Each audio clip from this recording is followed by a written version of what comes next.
है कि जी Republican Party of India की ओर से आप महाराष्ट्र में विधानसभा चुनाव की तैयारियां कर रहे हैं, चुनाव लड़ने की घोषणा आपने कर दी है। विदर्भ के साथ में पूरे महाराष्ट्र में 100 से अधिक सीटों पर आपका दावा है, क्या कहना चाहेंगे?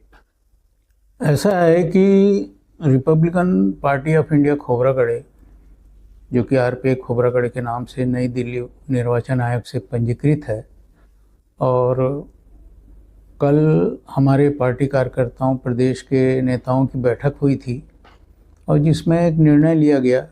जिसमें कुछ छोटे संगठन भी आए थे, और जो सामाजिक छोटे संगठन थे उसको रिपब्लिकन बहुजन वंचित मोर्चा के नाम से हमने उसको तैयार किया है। और शायद ये सारे मिल करके हम लोग विदर्भ सहित महाराष्ट्र में 100 सीटों पर चुनाव लड़ाने की तैयारी है। विदर्भ में 8 जिलों में इसकी तैयारी पूर्ण कर चुके हैं, और 2 दर्जन से भी अधिक प्रत्याशियों के लिए भी फॉर्म दिए जा चुके हैं। प्रत्याशियों के नाम की घोषणा 2 दिन के बाद में कर दी जाएगी। वर्तमान में जो सीटें चुनाव में लड़ाने जा रहे हैं वो सूची आपको दे दी जा रही है। बोलिए। लोकसभा चुनाव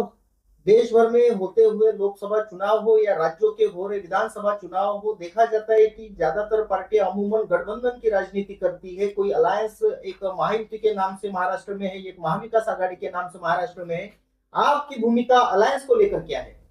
ऐसा है कि महायुति की जहाँ तक बात है, हम लोग महायुति के साथ भी रहे, और महायुति में यहाँ के जो मुख्यमंत्री जो थे पहले फडणवीस जी, उनके साथ में भी, और वो जो समय एनडीए उस समय का गठबंधन था, उस समय दिल्ली से राष्ट्रीय स्तर पर हमारा गठबंधन हुआ था। इसके बाद में महाविकास आघाड़ी की बात है तो पिछले विधानसभा चुनाव में जब यहाँ पे मुख्यमंत्री चौहान जी थे, जो अभी भाजपा में चले गए हैं, उनके साथ में भी हमारा यहाँ पे गठबंधन था। किंतु अमूमन ऐसा होता है कि ये चुनाव के समय, गठबंधन के समय जो वादा करते हैं जो बड़ी पार्टी के लोग, बाद में वो वादा खिलाफी हम लोग के साथ किए हैं, इसलिए ये निर्णय लिया जा रहा है इस बार।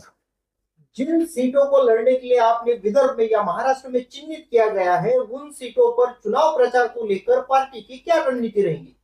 ऐसा है, इस पे कल सवेरे 11 बजे हमारे पार्टी के जो कार्यकर्ता हैं और नेताओं की बैठक है, जिसमें अलग अलग पार्टी के नेता रहेंगे और संयुक्त आघाड़ी के लोग भी अलग से मिलेंगे। उसमें प्रचार की भूमिका, और हमारे जो मतदाता, आपको मालूम होगा कि हमारे पार्टी के विधायक, महापौर, सांसद पूर्व में रह जा चुके हैं, और जो पार्टी के जो मुखिया थे बैरिस्टर राजाभाऊ खोबरागढ़े, वो तो स्वयं ही राज्यसभा के उपसभापति थे तत्कालीन समय में। तो इसकी हमने रणनीति हमारी कल, आने वाले कल में बनेगी, और हम अपने मतदाता तक पहुंचने का रणनीति तैयार करेंगे। अंबेडकर विचारधारा के विरोध में चलने वाली अधिकतर पार्टियां राज्य में चुनाव लड़ रही है। अभी आरक्षण में वर्गीकरण का एक मुद्दा बड़े जोरों से चल रहा है, आरक्षण का मुद्दा बड़े जोरों से चल रहा है, क्या कहना चाहेंगे आप? ऐसा है, आरक्षण के वर्गीकरण की जहाँ तक बात सुप्रीम कोर्ट ने जब यह निर्णय दिया था, उस समय सबसे पहली हमारी पार्टी थी जो महाराष्ट्र सहित समूचे देश भर में, चाहे वो झारखंड हो, चाहे महाराष्ट्र हो, भोपाल हो, नागपुर हो, सारे तब हमने बहुत वृहद पैमाने पे राष्ट्रीय स्तर पर जो भारत बंद का जो आंदोलन हुआ था, उसमें हमारे ढेरों कार्यकर्ताओं ने लाठियां खाई, और उस मोर्चे में सब लोग तन मन धन से भाग लिया हमारे कार्यकर्ताओं ने, और उसकी सभी जगह प्रेस कॉन्फ्रेंस भी हुई है। यह कटु सत्य है। लोकसभा चुनाव के बाद में बने वातावरण को देखते हुए राज्य में महायुति की सरकार ने लाडली बहन योजना लाई है, लोक लुभावनी योजना लाई है। छोटे दलों को, निर्दलीय उम्मीदवारों को काउंटर करने के लिए, उनका वोट ना बढ़ सके, कोई वोट अपनी ओर खींचने के लिए इस तरीके की योजनाएं लाई है। लेक लाड़की हो या लड़की बहन योजना हो या वयोश्री योजना हो, जो महाराष्ट्र में चल रही है, इन योजनाओं के बारे में आपके क्या विचार है? ऐसा है, ये महाराष्ट्र की योजना थी, जिसे भारतीय जनता पार्टी की इस योजना के तहत भारतीय जनता पार्टी को वहाँ एक तरफा लाभ मिला था। और महाराष्ट्र में इंडिया एनडीए गठबंधन जो है, जिसमें तीनों पार्टियों का फूट जो हो जाने से और स्थिति खराब हो जाने से उस योजना को, लाडली बहन योजना को, उसको लाड़की बहन योजना के नाम से यहाँ पे लाया गया है और कुछ हद तक प्रयास करने का कोशिश किया, पर मुझे ऐसा नहीं लगता कि उसका लाभ इन लोगों को मिलेगा, क्योंकि जनता समझ चुकी है कि ये ठीक चुनाव के पहले ये योजना कुछ ही दिन पहले लाई गई है। Republican Party of India Khoripa की ओर से किस तरीके का घोषणा पत्र, किस तरीके का आश्वासन आप मतदाताओं को देने जा रहे हैं? ऐसा है कि रिपब्लिकन पार्टी ऑफ इंडिया के खोरीपा जो बोलते हैं, जैसे चाहे वो हमारे उपन शेंडे जी और भी जो दूसरे नेता हो, हम सारे लोगों की एक बैठक अभी फिर से कल होने जा रही है और हम उन तक खोबरागढ़ पार्टी के जो मतदाता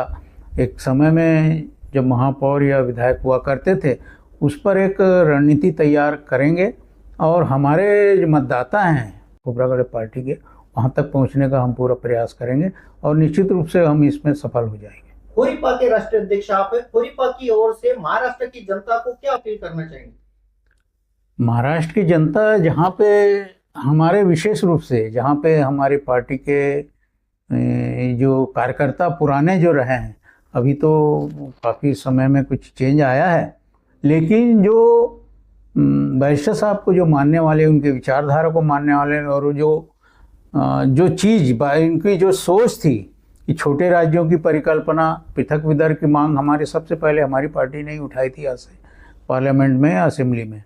लेकिन उसके बाद में योजना चल रही है, चाहे किसानों का आंदोलन हो, चाहे आत्महत्या का आंदोलन है, चाहे अनुसूचित जाति जमाती पर अत्याचार की बात हो या मुस्लिमों पर अत्याचार की बात हो, सारे मुद्दों को लेकर हमारे ये मुद्दे हमारे उसमें घोषणा पत्र में तो रहेंगे ही, लेकिन इसके साथ साथ जो अन्य जनता से बेरोजगारी की जो समस्या और युवा बेरोजगार को बढ़ते हुए महंगाई पे रोकथाम, ये सारे मुद्दे को लेकर के हम अपने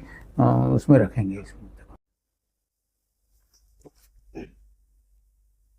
रिपब्लिकन पार्टी ऑफ इंडिया के नाम से डॉक्टर बाबा साहब अम्बेडकर के विचारों को लेकर जो पार्टियां मैदान में है, जो अपने आप को अम्बेडकर के वारिस बताते हैं, वैचारिक वारिस बताते हैं, लेकिन आज वो कोई महायुति के साथ में जुड़ा हुआ है, भाजपा के साथ जुड़ा हुआ है, आरएसएस के साथ जुड़ा हुआ है, या कोई महाविकास आघाड़ी के तौर पे कांग्रेस के साथ सीधे तौर पे जुड़ा हुआ है, इन पार्टियों के बारे में आपके क्या विचार है और इनको क्या संदेश आप देना चाहेंगे? ऐसा है कि रिपब्लिकन पार्टी ऑफ इंडिया ये सबको सर्वविदित है, चाहे प्रकाश अंबेडकर जी हो या रामदास आठवले जी हो, जो प्रोफेसर जोगेंद्र कवाड़े जी हो, और इनको अच्छे से मालूम है कि Republican Party of India Khobragade, barrister Raja Bhau Khobragade ही बाबा साहेब के मानस पुत्र थे और इसीलिए पार्टी का जो बाबा साहेब ने परिकल्पना की थी कि बैरिस्टर राजा भाऊ खोबरागढ़ को ही पार्टी का सेक्रेटरी बनाना चाहिए, क्योंकि अगर पार्टी की जो बागडोर है वो अगर कोई चला सकता है तो बैरिस्टर राजा भाऊ खोबरागढ़। और यही एक ऐसी पार्टी जिसमें वंशवाद की भावना नहीं है या खुद की पार्टी नहीं, बाबा साहेब द्वारा निर्मित जो पार्टी है, क्योंकि इसमें बैरिस्टर राजा भाऊ खोबरागढ़ के बाद में जो अध्यक्ष बने, उनके बाद में फिर जयेश्वरी बाई बनी, फिर उसके बाद में आंध्रा की थी जो एमएलए रही, मिनिस्टर रही, इसके बाद में फिर कर्नाटक के दत्ता कट्टी रहे, वो राष्ट्रीय अध्यक्ष रहे, और इसके बाद में फिर कचलूलाल जैन जो महाराष्ट्र, ये मध्य प्रदेश से बालाघाट से सांसद रहे, वो राष्ट्रीय अध्यक्ष रहे, उसके बाद दिवंगत हरिश्चंद्र जी रामटेके रहे, और उसके बाद मैं हूँ। तो कहने का मतलब मेरा ये है कि इसमें ऐसे वंशवाद की भावना नहीं है। यह पार्टी निश्चित रूप से अपने जो योग्यता के आधार पर अपनी पार्टी के नेताओं का चुनाव करता है। जिन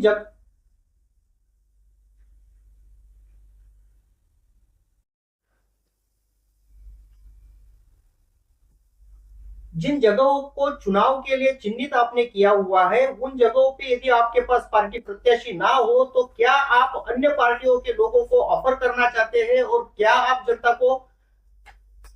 वोटिंग के लिए मैसेज करना चाहते हैं? ऐसा है कि जो चाहे कांग्रेस हो, महाआघाड़ी के लोग हो, महागठबंधन के लोग, महायुति के लोग हो, वंचित के लोग हो या अन्य कोई भी पार्टी के लोग हैं, इनको अगर टिकट नहीं मिलती, अगर वो ये है, मतलब योग्यता उनकी है और कट्टर अम्बेडकराइड है और निष्ठावान है, निश्चित रूप से हमको ससम्मान अपने पार्टी में, हमारी पार्टी से हम अपनी पार्टी से उनको उम्मीदवारी देंगे, एबी फॉर्म देंगे। और निश्चित रूप से हमारा ये प्रयास रहेगा कि इस प्रकार के ऐसे जो लोग हैं जो टूट करके अगर किसी निर्दलीय न लड़ करके एक प्रतिष्ठित निष्ठावान पार्टी के साथ जुड़ें और यहाँ पे जोड़ करके हमारी पार्टी से वो चुनाव लड़े, ऐसा मैं अपील करता हूँ। और आम महाराष्ट्र की, विदर्भ की और सभी जनता से भी अपील करना चाहता हूँ कि आज वो समय आ गया है कि हमको अपनी पहचान बनाना है। तो ये आम जनता, जो लोक लुभावने के जो इस प्रकार के जो लोग हैं, बड़ी पार्टी के जो लोग हैं, मैं किसी पार्टी का नाम नहीं लेना चाहता हूँ, लेकिन कोई भी जो बड़ी पार्टी के लोग हैं या जिस प्रकार के उनको लालच दे करके या शराब या मांस मदिरा के नाम से उनको लालच दे करके अपने ओर आकर्षित करने का प्रयास करते हैं, उनके लोक लुभावने लालच में ना आए और हमारी जो पार्टी की जो विचारधारा है उसको लेकर के हमारे पार्टी को मतदान करें, हमारे पार्टी के साथ लोग जुड़े।